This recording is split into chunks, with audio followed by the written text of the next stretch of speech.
ঝিনাইদহে জাতীয় নাগরিক পার্টি এনসিপির মুখ্য সমন্বয়ক নাসিরউদ্দিন পাটোয়ারির ওপর হামলা হয়েছে।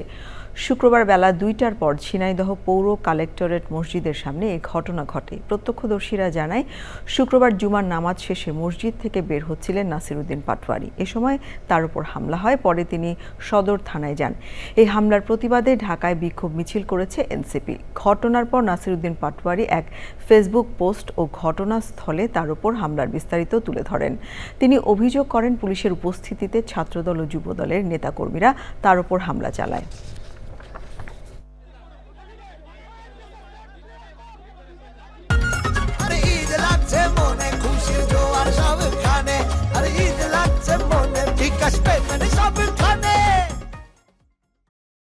তার হাতে বাংলাদেশের আইন নিরাপদ না।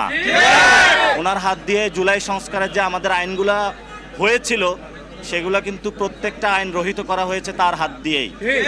এই জন্য যতদিন এই আইনমন্ত্রী থাকবে ততদিন বাংলাদেশের সংস্কার এবং আইন নিরাপদ নয়। আমরা অতি দ্রুত তার এবং গুন্ডা পান্ডা বাহিনী যারা এখানে অ্যাটাক করেছে আমাদের উপর হকি স্টিক দিয়ে, তাদের আমরা বিচার চাচ্ছি।